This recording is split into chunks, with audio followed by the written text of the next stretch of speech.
Bonjour, bienvenue à Inspiration. Eh bien, on avance vers le beau temps. Combien de vous aimez le mois de mai? Le mois de mai, je l'ai déjà dit, c'est mon mois préféré, un de mes mois préférés. Mai, juin, juillet, août, septembre, octobre. Et décembre pour Noël. Mais vraiment, l'été s'en vient. Même, il faut s'encourager. Merci Seigneur. On a un des sujets les plus importants de la parole de Dieu. Et vraiment, vraiment. Lorsqu'on comprend les tactiques de l'ennemi, de la façon qu'il s'y prend pour venir voler nos bénédictions, nous diminuer dans nos attentes, amen, et tout, vraiment comment il s'introduit, c'est quand on a compris cela, euh, c'est là que la victoire commence dans nos vies, vraiment. Pour que l'ennemi gagne, il doit réussir à introduire ses pensées. Alors vraiment, il veut t'amener à penser ce qu'il veut et il aime ça quand tu perds, amen. Puis lui, il n'aime pas perdre, fait qu'il va tout faire pour pas que tu penses correctement. Amen. Alors, voilà qu'on doit travailler nos pensées. Il ne faut pas penser non plus et faire attention aussi avec les gens qui ne pensent pas comme nous. Amen. Et qui peuvent nous corrompre. Voici ce que la parole de Dieu dit dans 1 Corinthiens 15, 33. Ne vous y trompez pas. Les mauvaises compagnies corrompent les bonnes mœurs. Revenez à vous-même comme il est convenable et ne péchez point, car quelques-uns ne connaissent pas Dieu, je le dis à votre honte. Alors, faut aussi arrêter d'écouter les Joe connaissants, les gens qui ne connaissent pas Dieu. Et vraiment, ça ne veut pas dire, bon, OK, j'écoute pas une personne qui n'est pas sauvée, c'est pas ça. Il y a des gens qui sont sauvés, qui ont été renouvelés ici, qui ont été recréés dans leur esprit, mais qui ne connaissent pas Dieu. Ça veut dire ils n'ont pas rentré dans la connaissance de qui est Dieu.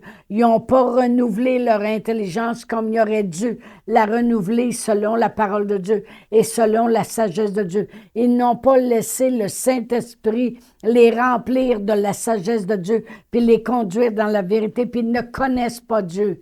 Ils vont arriver, puis ils vont dire, ben voyons donc, hey, voyons donc, donner ta dîme, franchement, t'as-tu pensé, c'est un paiement de char, ça, par mois, t'as-tu pensé? Mais ils ne connaissent pas Dieu comme toi, tu le connais. Fais attention, ils corrompent les bonnes mœurs. Ça veut dire les bonnes choses que tu avais rentrées à l'intérieur de toi. Ouais, mais t'es bien mieux de faire attention à t'imposer les mains pour la guérison, mais tu sais, je veux dire, en tout cas, on a vu bien du monde mourir. Hein. Ils ne connaissent pas Dieu, parce que s'ils connaîtraient Dieu, comme ils doivent le connaître, ils t'encourageraient, puis ils diraient, je vais prier aussi pour que tu demeures ferme dans la foi, puis oui, tu as reçu, ils embarqueraient avec toi. Alors, quand la parole de Dieu dit, ne péchez point, car quelques-uns ne connaissent pas Dieu, je le dis à votre honte. Autrement dit, c'est terrible de voir, c'est honteux de voir que vous laissez ces gens-là corrompre vos idées parce qu'ils ne me connaissent pas. Amen. Alors, on doit avoir une intelligence renouvelée par la sagesse dont l'Esprit de Dieu veut nous remplir. Autrement dit, une sagesse saine, en santé, amen, et une sagesse qui n'est pas corrompue par des petits Joe connaissants. J'ai marqué que ça prend une intelligence non corrompue, vraiment, pour vivre en santé et vivre dans la prospérité de Dieu. Dans 3 Jean 2, la parole de Dieu dit, bien-aimé, je souhaite que tu prospères à tous égards et sois en bonne santé, comme prospère l'état de ton âme. Ton âme, c'est ton intelligence. Comme tu laisses ton intelligence demeurer en santé avec la sagesse de Dieu, comme Dieu pense. Dieu, ses voies sont au-dessus de nos voies. Ses pensées sont grandes. Puis il a les mêmes pensées pour nous. Amen. Il nous voit prospérer, il nous voit en santé. parce que tout a été accompli en Jésus. Ses pensées sont grandes pour nous.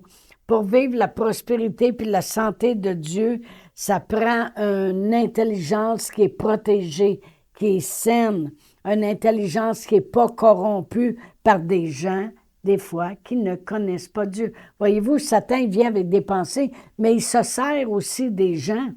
Amen. Alors, comprenons ceci. Que veut dire le mot corrompre? Dans le dictionnaire, ça dit altérer par la décomposition, gâter. Ça veut dire que des fois, ça prend rien qu'une petite parole. Hein, tu vas à l'église? Hein? Moi, en tout cas, j'en connais qui ont été à l'église, puis je peux te dire, ils se sont fait avoir bien raides. Hein? Corrompre, gâter. Amener une décomposition de quelque chose que toi t'aimais, de quelque chose que toi tu croyais. Ça veut dire diminuer la qualité de. Dieu, il dit, je t'aime, tu es mon enfant, tu peux réussir. Va, je suis avec toi, tu réussiras. La personne va arriver avec des idées, puis dire, oh, ouais, Dieu, là, il ne fait pas tout, là, tu sais. Ils vont diminuer la qualité de. C'est changer la nature d'une chose. Ça, c'est toujours corrompre. Changer, devenir méchant. C'est ce que l'ennemi veut en faisant, en essayant d'entrer dans notre intelligence par la mauvaise compagnie. Et vous allez voir où je veux aussi en venir parce que vraiment, bien des fois, on est corrompu par qu'est-ce que les gens disent. C'est-à-dire, corrompre, ça veut dire aussi diminuer notre qualité de vie. Ça veut dire qu'ils disent des choses qui. C'est pareil comme s'il commencerait à avoir une tache, ta banane. C'est pareil comme si la pomme, elle aurait tombé, puis elle aurait une grosse poque, là. On dirait qu'ils viennent gâter, ils viennent diminuer, ils viennent défaire, ils viennent brimer. C'est changer la nature de la bénédiction en malédiction. Amen. Changer ta nature.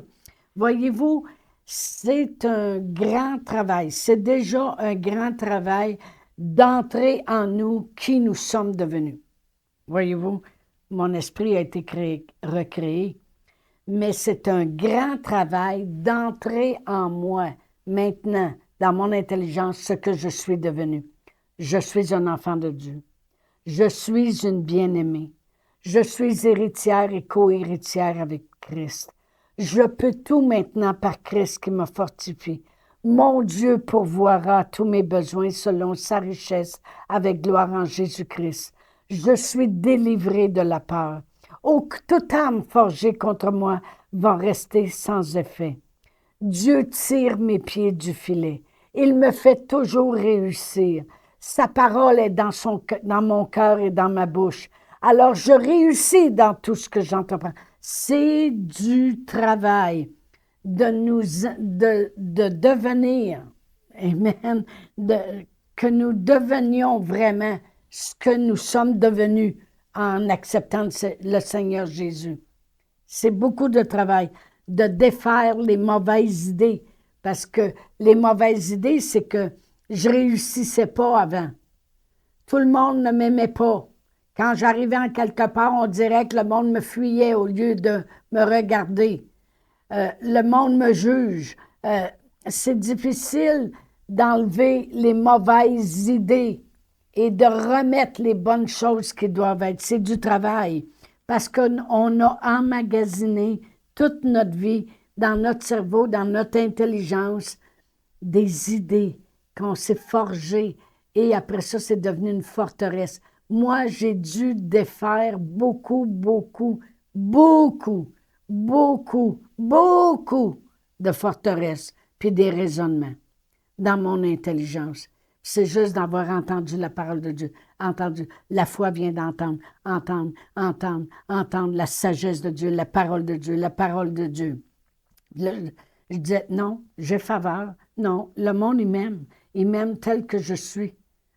Même il y a déjà un homme de Dieu, à un moment donné, j'avais dit, c'est un homme de Dieu assez connu, j'ai dit, moi, des fois, les gens, ils ne m'aiment pas tout de suite au premier abord.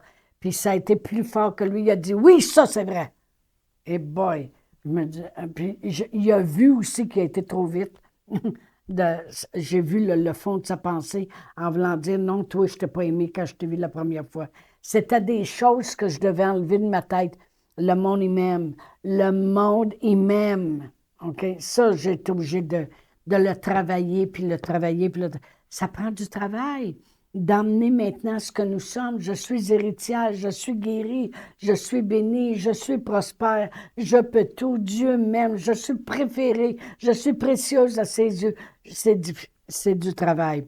C'est du travail aussi de développer la foi là-dedans. Là, OK, on rentre ça dans notre tête, mais là, de le croire.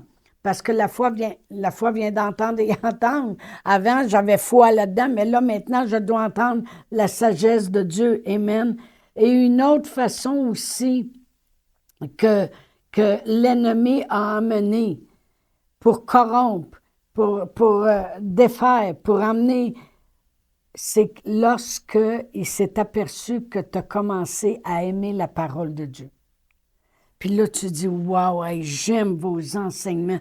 Wow, j'aime, wow. Hey, je suis rendu que je lis 2 chapitres par jour. J'aime la parole. Ah oui, là, l'ennemi, il voit que tu aimes la sagesse de Dieu. Savez-vous ce qu'il va faire? Exactement ceci. Allez à 2 Timothée 4, versets 1 à 4. Et il dit, je t'en conjure devant Dieu et devant Jésus-Christ, qui doit juger les vivants et les morts au nom de son avènement et de son royaume. Prêche la parole, insiste en toute occasion, favorable ou non, reprend, censure, exhorte avec douceur et en instruisant. Car il viendra un temps où les hommes ne supporteront pas la saine doctrine, mais ayant la démangeaison d'entendre des choses agréables, ils se donneront une foule de docteurs selon leurs propres désirs. Ils détourneront l'oreille de la vérité, ils se tourneront vers les fables. Mais toi, sois sobre en toutes choses, supporte la souffrance, fais l'œuvre d'un évangéliste, remplis bien ton ministère. Une autre tactique que l'ennemi a, non seulement il vient avec des pensées négatives, puis il veut introduire ses pensées mensongères et fausses. Non seulement il va se servir des gens qui ne connaissent pas Dieu pour venir corrompre ce que toi t'as entendu de bon, mais maintenant quand il voit que tu veux la parole de Dieu, il va essayer de diluer la parole de Dieu. Il va essayer de t'amener à écouter des fables, écouter juste des enseignements que tu aimes. Oh, lui, je ne l'aime pas. Oui, ben tu devrais peut-être écouter ses enseignements parce que c'est pas que tu ne l'aimes pas, c'est que l'ennemi ne veut pas que tu l'entendes. Oh, mais moi, j'aime comment lui est doux, puis il a l'air de te flatter. Alors, une autre tactique que l'ennemi prend pour entrer dans ton intelligence puis défaire, venir corrompre, c'est que il va diluer la parole de Dieu, il veut te faire écouter des fables, il veut juste te flatter, il veut t'amener une parole qui ne t'amène pas à agir. Il y a beaucoup de gens ici à l'Église que quand ils sentent que là, il faut qu'ils se prennent en main puis se lèvent debout, on les voit disparaître. Pourquoi? Parce que c'est pas ça qu'ils veulent entendre. Ils veulent, et l'ennemi est content, il a gagné. Parce qu'il veut les emmener à un endroit où ils vont se faire flatter et puis que ça va être plus doux, puis ils n'auront pas besoin d'agir, puis ils vont pouvoir rester avec leurs anciens raisonnements, leurs anciennes pensées. Amen. En amenant les gens à vouloir entendre juste des choses agréables, il va les garder liés avec aucune correction, il les garde corrompus, puis il vient gâter les choses. Il faut faire attention. Tu aimes la parole de Dieu, reste dans la parole de Dieu qui te lave. Il nous a lavés avec l'eau de la parole, avec la parole de Dieu qui insiste, qui est favorable, qui reprend, qui censure, qui exhorte, qui corrige. Amen. Reste avec la parole de Dieu. Pourquoi? Parce que cette parole-là, elle a défait tes raisonnements. Elle amène la sagesse de Dieu dans ta tête. Elle t'amène à penser plus comme Dieu et non pas comme l'ennemi voudrait. Une grande vérité qui a d'amener la parole de Dieu, de la vérité seulement, c'est qu'elle va toujours, toujours te garder plus que vainqueur dans la protection divine et elle va t'éloigner de la déception puis de la tromperie. Une autre grande vérité de garder la vérité de la parole de Dieu, c'est qu'elle va demeurer éternellement. Une autre grande vérité de garder la vérité de la parole de Dieu, c'est qu'elle t'affranchit et te rend libre. Alors laisse la parole de Dieu te corriger. Laisse la parole de Dieu t'instruire. Laisse la parole de Dieu te convaincre, t'exhorter, t'instruire, et toutes ces choses-là, parce qu'elle va te garder continuellement. Vraiment, j'ai marqué ce que nous emmagasinons dans notre intelligence va déterminer notre succès en tout temps. Amen. Je vais terminer en lisant le psaume 1, verset 1 à 3.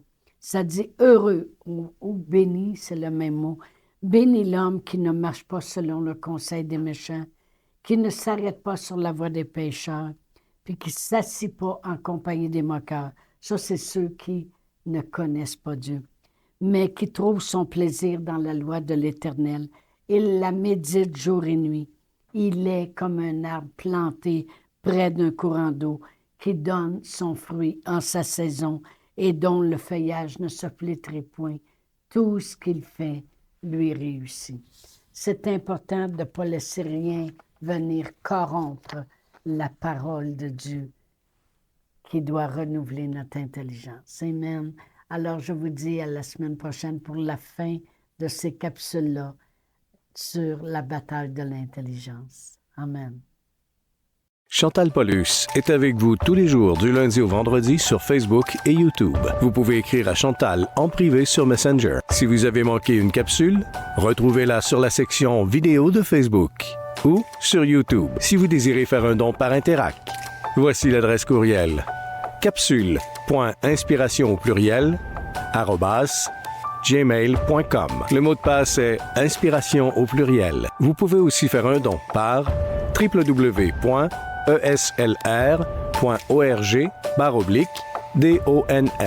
Veuillez indiquer en mémo Capsule Inspiration.